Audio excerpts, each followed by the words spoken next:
Totoo. Ayun guys, si Mama daw. Si Mama daw naunang na in love at dinideny ni Mama na ko. Siya ang nagpabago sa akin. Pa, kanang tubag mo sa tinuod, kanang kinasing-kasing ug usa siya sa iyong dughan. Mao na kanang bitro. Kinsa jud ang tinuod? Ikaw or si Papa? Papa mo? Ay, ikaw pa? Totoo nga na in love ko. Pero sino ang di una? tanggap niya nga totoo nagmahal ko sa iyo. Lalo. Ha? Tagalog.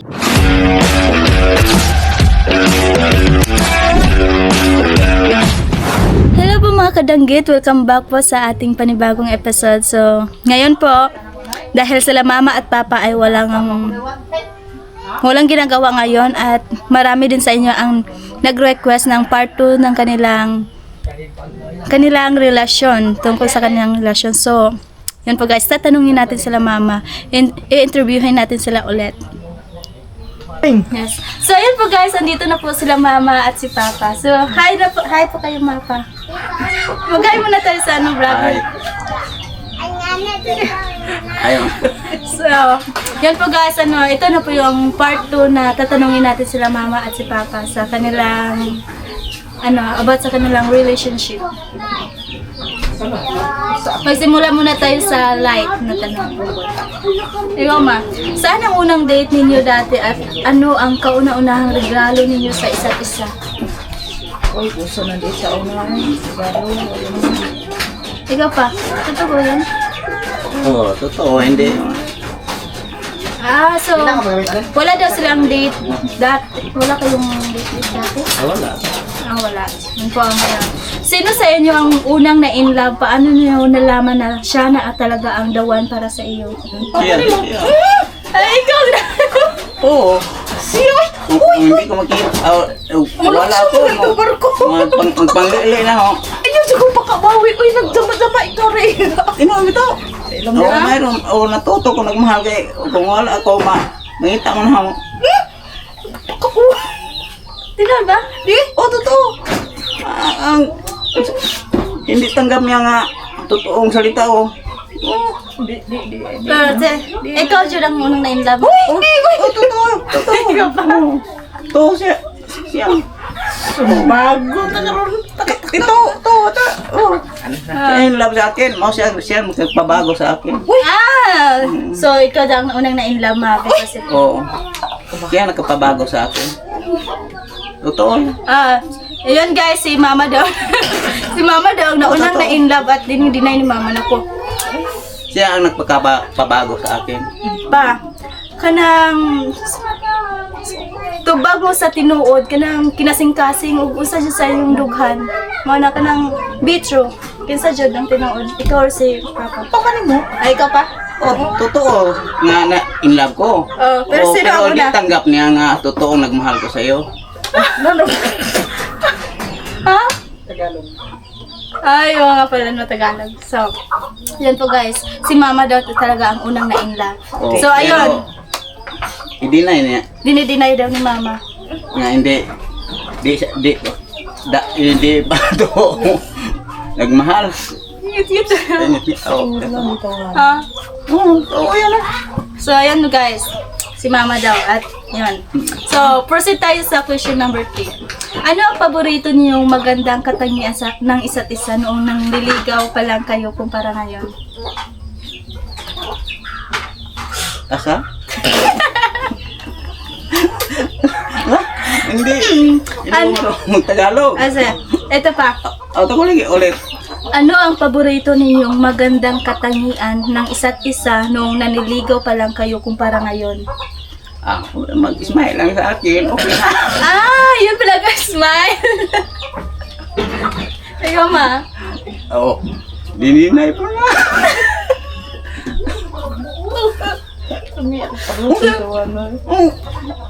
Hindi nga. Bakit di mo tanggap ang sabi na di totoo kong nagmahal? Oo. Ang magandang katangian na nakita mo ni Mama yung smile pa. So, ikaw man, anong magandang katangian ni Papa na nakikita mo? Naku pa, wala Ano? daw. Oo. Pero Lungon bitaw nga. paglaban niya, ang totoong pagmahal. Ayun po guys, ano, si Papa, ang nainlaban daw, ay ang magandang katangian daw na nakikita ni Papa ni Mama ay yung mga ngiti ni Mama. At si Mama, Mayroon pa ngitin niya. Ipakita mo daw yung smile mo. Pero si Mama, wala daw magandang katangian na Okay lang. Tinuod ma, sulda sa tinuod. Ang sa'yo magandang katangian ni Papa nang nakita niya. Wa lagi. Maglungon man na sa una. So, wala daw guys. So, proceed tayo sa ano. Yung- Pero ang hirap lang, di natanggap ang pagmamahal sa akin. Okay.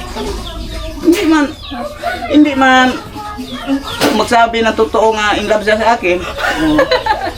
Bitaw mo, i-deny mo. Hindi na. Ano ba talaga? Bakit ganito sa stasyon? Oh. Matanda na tayo, hindi pa mahal ko. Hindi pa minamahal. Sabi ako. Iluma. Bakit ganito? Ang hirap. So, yun guys. Hindi na hindi magsabi. Yan po, dumako naman tayo sa medyo paboritong paksa ng lahat, yung selos. Ito, question number 4. Nagselos ka na ba pa kay Mama? Ano naman? Oo, siyempre, magsilos. Bakit kami? Pero sino ang mas mabilis magselos at paano mo? Si mama mo. Oh, ikaw ang mabilis magselos. Guys, sinusa pala si Mama. Oh, ganito lang sa stasyon mo, wala ta. Diin ko na kugikan, oh. Siyempre, silos yan.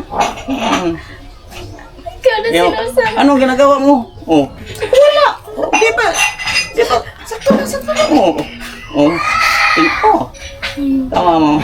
Ikaw ang mas selosa, Ma. Totoo ba yun? Ikaw ang mas selosa. Pero,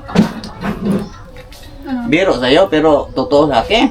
pero paano nyo inaayos yung mga selos, ganun? Wala lang. Limaan lang. Ah, Wala na. Isang ano. Limot-limot lang. limot-limutan. Yun guys, ano pala si Mama pala ang nagsiselos. At ikaw pa, nagsiselos ka na ba ni Mama? Oh, siyempre. Anong pinagsisilosan mo ni Mama? Ang sisilosan sa akin, oh. Maglakad, hindi masabi nga saan pupunta. Ngayon kung galit. Bakit? Oh, lumabas. Walang sabi, oh, asaan di. Siyempre. Hindi ka nagpaalaman na may lakad ka ganun. Oh, Bakit biglaan? madalas na niya Wala sa plano bigla. ginagawa. Wala daw sa plano ba biglaan ang paglakad? Oh. Siyempre, araw-araw, hindi Japon ni mo makuan nga, oh, arin ako. Ana, siyempre, labas ka. Kailangan nga masabi ang bana mo. Oo. Bueno. Oh, awasawa mo. Oh, sorry ha, hindi ko marunong magtagalog. Ipagawas mo yung muna feel pa. Oo, pero kay mahal ko rin. Tanggap ka. Sana Oh, totoo. Bisan sakit, pero natuto na ko sa ugali sa mama mo. Yun, ikaw ma may deterrensya ka para, ay ka para. So, hindi ka nagpaalam na saan ka pupunta, gano'n. Oo. Siyempre, araw-araw sa merkado, hindi na mo paalam. Hindi lang silos. Kabalaka. Oo, ano ba? So, ito ata yung ano, pinakamatagal na ni Papa na kinikimkim ngayon ang lumabas. Oo, siyempre. Hindi na yung mag-istoryaan mo. Yan na. Hindi.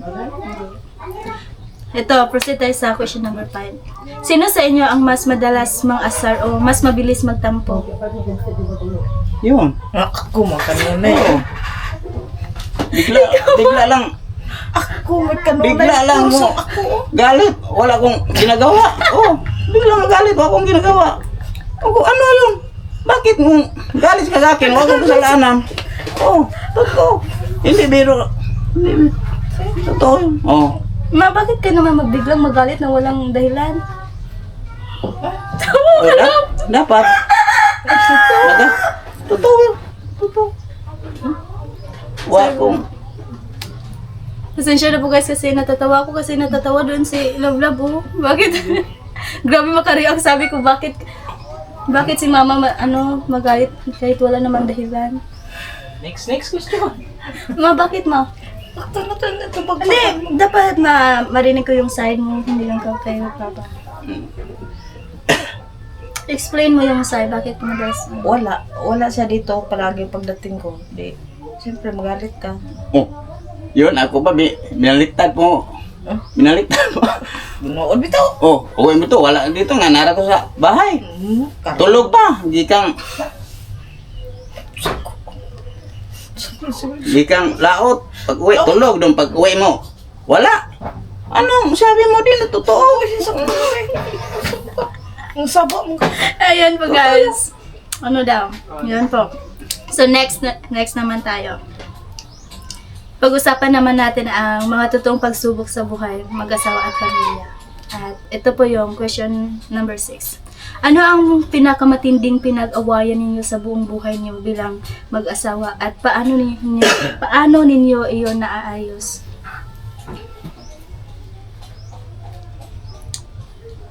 Ito, ano ang pinakamatinding pinag-awayan ninyo sa buong buhay ninyo bilang mag-asawa at paano ninyo ito inaayos pa? At Sa hirap ng buhay. Hirap ng buhay. Hindi pa. yan ang pinakamatinding away niyo yung hirap sa buhay? Walang away anong hirap kung totoo ka. Oo. Ang mag-away tungod nag-away ka tungod sa problema, hindi na.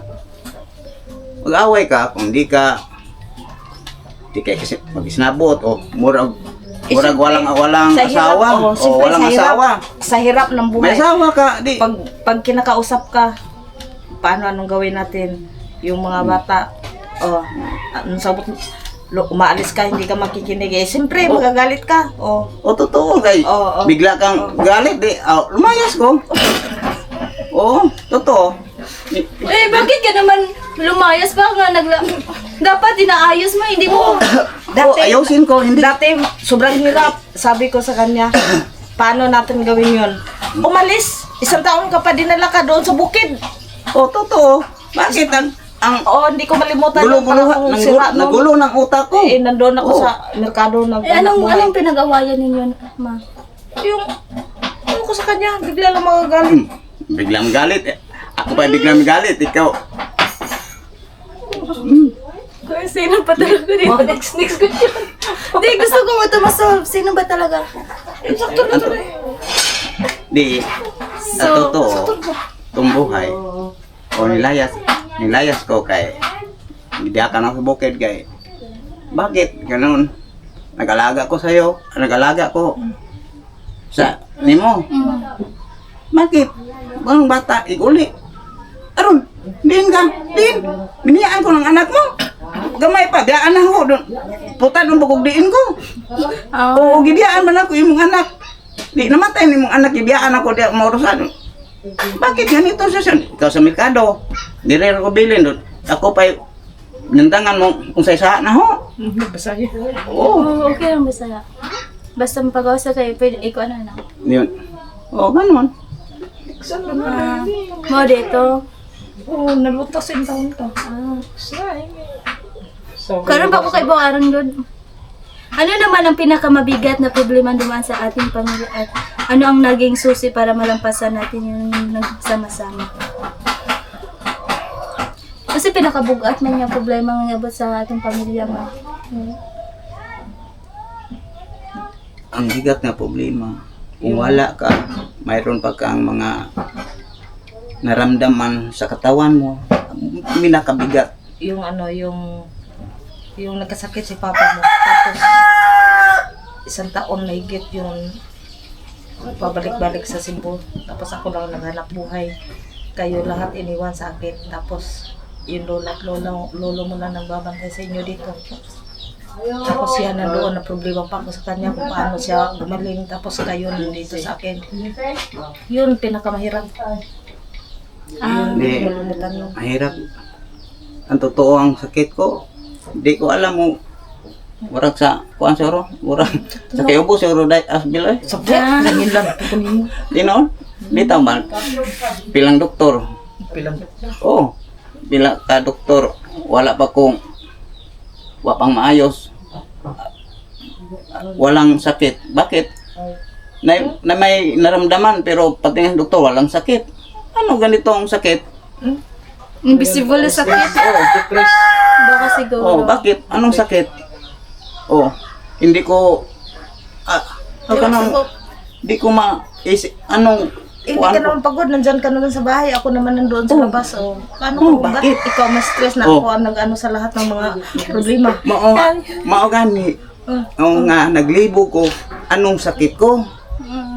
Nga hindi man di ba sa ko sa Bisaya pa di na ako maisip ang ano di ko kasabot sa akong kugalingon. Sige. Mga to. So, Oh, ganun. so proceed. Next question.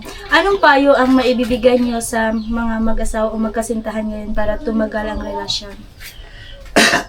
Ang sabi ko lang kung pag isa't isa kung tunay nagmahalan ang kuan ko nga talig sa kitasan mura na ang atua nga may Ginoo ang atua nga ipatuloy ang paglaban nga totoong pagmamahal wala imo nga Tiwala lang.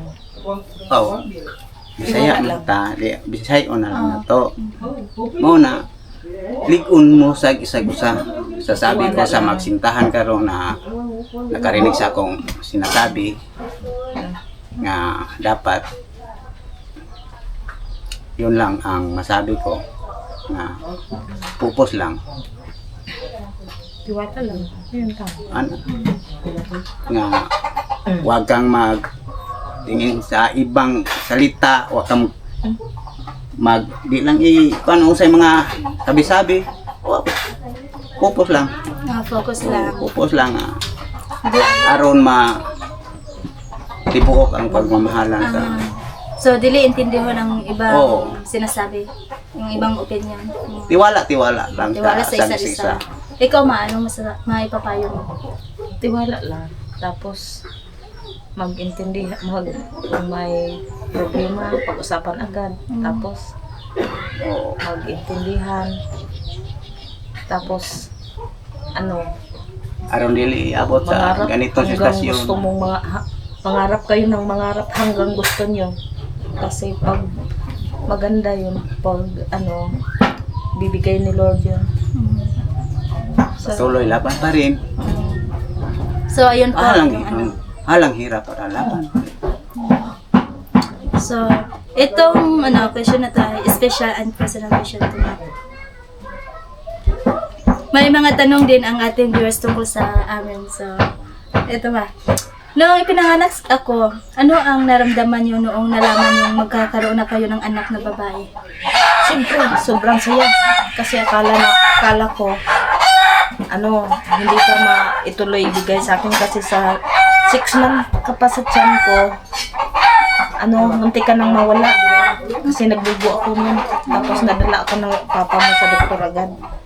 Kaya nabigyan ako ng pangpakapit para hindi ka naagapan agad. Grabe pala no, kahit hindi pa ako naging tao nun, grabe pa yung yung tawag doon yung sakripisyo ng Grabe, sobra. So ikaw, paano maramdaman mo? sobrang saya dahil pero ako ang nagpalaki sa'yo totoo mama nimo ako nagpalaki nga antod nga naabot nimo karong panahon nga sa una sa gamay pa ka para kong nanay. Naalala ko din Ako yan ang hanap before. buhay. Siyempre, alam nga naman, magtinda ako ng isda doon. Tapos, Huwag kang magalit. Ato sabi. Nag-alalay ba alalay? Yan. Gabay-gabay yan. Yes. Ana. Tama. Hindi Ano, ba? Bakit ka magtulong-tulungan magalit? lang ang Oh. isa't isa. Oh, Ganun. sa akin, okay raman oh. Sabi nga, bantayan mo ng anak ko. Okay ra. Bakit ka magalit? Oh. sabi nga ninyo, di ba, na tiwala lang sa isa't isa at respeto, ganun. May sinabi ba ko yung respeto mo? Oo, meron. Di ba? Salig lang sa usap-usap. Tiwala lang. At magtutulungan yun. Na sabi mo din yan sa mga sa behind the camera na tiwala lang sa respeto. Ano naman ang unang naramdaman o naisip nyo nung malaman yung mag-lovers at magkasintahan na kami ni Katuba? Ikaw eh. Ito yung tanong. Ano naman ang unang naramdaman o naisip ninyo nung malaman ninyong mag-lovers na kami, magkasintahan na kami ni Geralda? Ano ni Katuba? Sa akin, una lang kita ko yan. Panggaan ko sa loob ko sa tao to. Ano? Bakit ganito ko? Tanggap ko. Yung ano-ano. Bakit? Hindi ko masabi. Wala akong masabi ka sa kanya. Kung saan ka masaya, supportive lang kami sa inyo. Tapos, dapat tiwala at saka mangarap ng mangarap kayo. Kasi mga bata pa kayo, marami ang mararating sa buhay niyo. Tulungan kayo. Wala akong masabi. So, unsa pa ito mong naramdaman niya na yung ibaw ano mga kami ni Gerald ay magkuyang naman? Nagula. Nagulat. Yun lang, nagulat. At sabi rin ni Papa, yung naramdaman niya ay comfortable siya, napakagaan ang loob niya ni Gerald. Ikaw nga, ganun din. Parang, kung ano na, parang mapagkatiwalaan ko siya sa'yo. Yung parang, ano na, yung safe na yung anong buhay mo, hindi ka nakulit. Hindi kulatahin daw guys. Hindi daw kulatahin. Yung sabi ni Mama nung, di ba yung naka-vlog ka sa palengke? Yun. Yun ang unang na-feel daw nila na comfortable sila at napakagaan ang kanilang loob ni Gerald. So, ito ba? Wait lang po guys. So, ayun lang. Thank you. Thank you, Ma at Pa. Thank you po. Maraming salamat ka na Mama at Papa syempre kasi nagbigay sila ng time para dito sa interview natin at naibahagi din ang kanilang nararamdaman sa isa't isa nung panahon na sila pa ay magkasintahan at bilang mag-asawa din kung ano ang kanilang mga pagsubok na naranasan. Diba ma? At nakapagbigay din sila ng advice at naisabi din nila kung ano ang kanilang naramdaman about ni Love. Yun nga guys, nalaman nyo na comfortable sila at magaan talaga ang kanilang loob. Ako din magaan din ang loob ko. Yun lang po guys, maraming salamat po sa inyong oras sa panonood sa amin. Ay guys, pasensya lang sa kung mayroong salitang di maganda. Sorry. Hindi lang ma-explain ng maayos sa Tagalog kasi nga po. Di marunong. Bisaya kami. Yes, more on Bisaya. Sige po, bye-bye. Thank you.